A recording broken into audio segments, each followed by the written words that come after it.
So, here we go. So, today we would be discussing negotiation in Colombia, or I should say, negotiation in Colombia. So, to begin with, I would be talking about uh, today's presentation's agenda, which is basically introduction, core values, factors influencing negotiation, action plan 1, action plan 2, and conclusion. So, to begin with, first being introduction. So, we are going to understand how we could effectively communicate and negotiate with our Colombian friends or counterparts in order to get the best possible outcomes for all of us. So, let's begin. I believe in order to understand negotiation of any country, it's really crucial that we understand what is the culture of that specific country. In case of Colombia, it is influenced by its indigenous people, Spanish colonial heritage, and African heritage brought by slaves. There has been a recent influx of many international tourists as well. This blend of culture has created a rich and vibrant tapestry that manifests in various aspects of Colombian life, including language, music, dance, food, religion, the way they do their work, the corporates, etc. And here is how it is all going to impact in our negotiation. So that was the introduction for Colombia. Now I would be moving forward and I would be talking about certain core values. To begin with, we first have norms and values. When interacting or negotiating with Colombians, we need to understand that they value their relationships a lot. So, building trust and rapport is essential before negotiation begins. Colombians prefer to do business with people they know. According to Hofstede's cultural framework analysis, Colombia tends to have higher power distance, indicating respect for hierarchy or authority. So, because of which, Colombian negotiators would tend to show respect to their seniors within the organization. Another interesting thing about Colombians is that they prefer flexibility and are open to find creative outcomes. Uh, Talking about the attitudes when it comes to Colombians, Colombians like negotiating to take Colombians while negotiating like to take their time as they have stronger emphasis on building relationships and consensus. So while having a negotiation with Colombian, we cannot rush things. They also come in with very optimistic approach while doing the negotiation, as they believe that mutual beneficial agreements can be reached through the collaboration and compromises. Talking about the communication style, they tend to have the high context nature, which basically means that Colombians have indirect communication other than no, well, they tend to have indirect communication style as they're relying on context and other nonverbal cues. Uh, Talking about which, it could be really interesting for us as a negotiator to take into consideration that whenever we are having a negotiation with a Colombian counterpart, we need to pay close attention to the subtle messages that are conveyed during the negotiation. In addition, I would also like to mention that Colombians are pretty expressive. They may display their emotions during the negotiation, so understanding and managing emotion effectively is crucial as well. Moving forward, we have decision making. Colombian culture values group harmony. So, negotiation may involve multiple stakeholders, and most of the decisions are often made collectively. As I mentioned previously, because of higher power distance, decision making process might be influenced by somebody in senior authority within the organization. Then we have behavior. Colombians believe that showing respect is really crucial while doing the negotiation, and should we should be aware that there are certain formal titles and we should observe certain cultural norm of politeness while engaging in a conversation with a Colombian. We also need to understand to be more flexible and willing to adjust our position for mutual beneficial agreement. So that's pretty much it how we could deal with the values while negotiating with our Colombian counterparts. Moving forward, we have certain factors including the negotiation in Colombia. These are the three that I find really crucial. So, first being ethnic and cultural diversity. As I mentioned previously, Colombia is an extremely diverse country with various ethnicities and cultural backgrounds. Different regions may have distinct cultural practices and customs that influence negotiation style.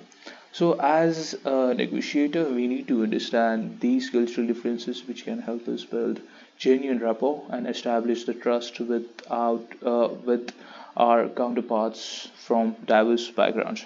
Okay, then we have collectivism and community values. Colombian society values collectivism, where decisions are made collectively rather than individualism. So basically, in negotiation setting, this means that decisions may involve input from various stakeholders within an organization or community. So, as a negotiator, we should always be prepared to engage with multiple parties and work towards consensus building. Colombians like to invest their time in building relationship, as I mentioned previously. So, as a negotiator, you need to create a good personal connection and foster a sense of cooperation and collaboration, which can facilitate smoother communication. Lastly, we have flexibility and adaptability. Colombian negotiators value creativity and innovation in problem solving. Being flexible allows negotiators to think out of the box. Negotiators could adopt a mindset that is open to unconventional approaches and can lead to mutually beneficial outcomes. Colombians tend to follow programmatic time, where they are flexible with meetings and other formal activities. So, these are all the certain important factors that I believe are really crucial and you should be keeping in mind when you're engaging in any sort of a negotiation with a Colombian counterpart. Now, we would be taking a look at certain action plan that I believe would be really helpful while engaging in a negotiation. So, the first action plan is where we would be trying to achieve value propositions and differentiate your offering. And to achieve that, there are certain different ways by which how we could do that. So, first one being, we could highlight unique strengths and capabilities that distinguish your organization. And to do that, we could present a compelling value proposition that addresses the specific needs and preferences of your counterparts.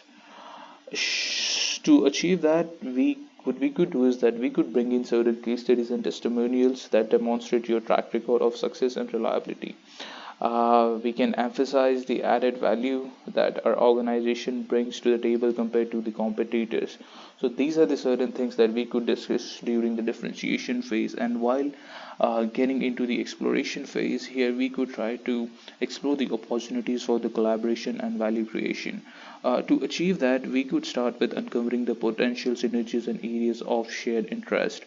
And to do that, we could do certain activities like collaborative discussions to identify common objectives and goals, conducting a thorough analysis to assess potential risks and benefits associated with different options, or exploring innovative solutions that leverage the strength of each party to maximize value creation. And in exchange phase, what we could do is that we could try to achieve and negotiate terms and conditions that optimize value for all the parties involved. So it's basically like seeking a win-win outcome that maximizes the mutual gains.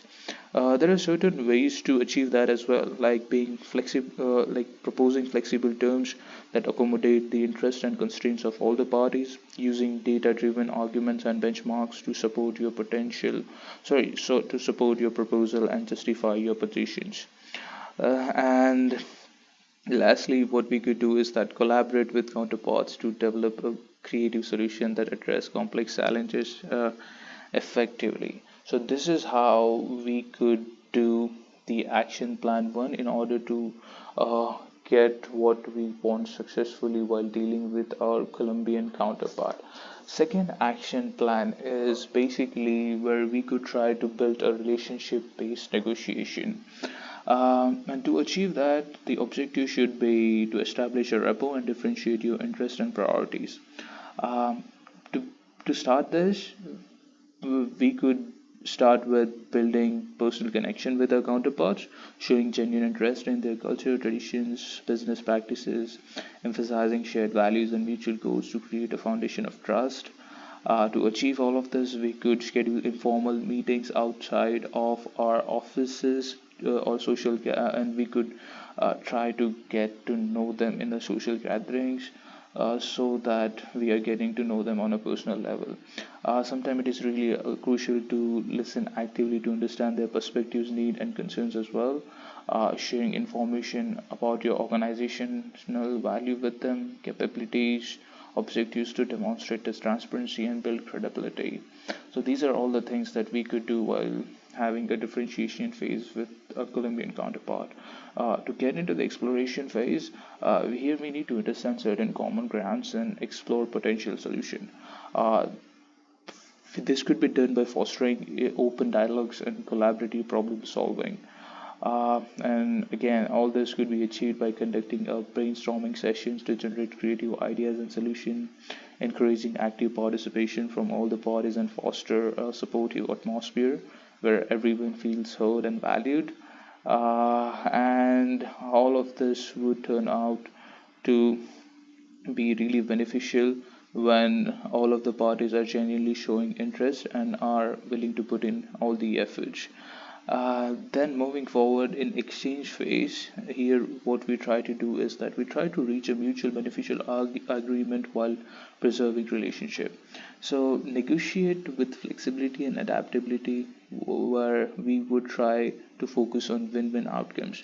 Like, to achieve this, what we could do is that present a proposal that emphasizes shared benefits and address the interest identified during the exploration phase. Be prepared to make concessions and explore alternative options to overcome any impasses.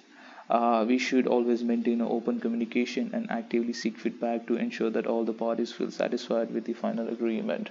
So this is the second action plan that I believe is again really going to be helpful while dealing with the Colombian counterparts. So that's it from my side. Hope you have a wonderful day ahead. Thank you.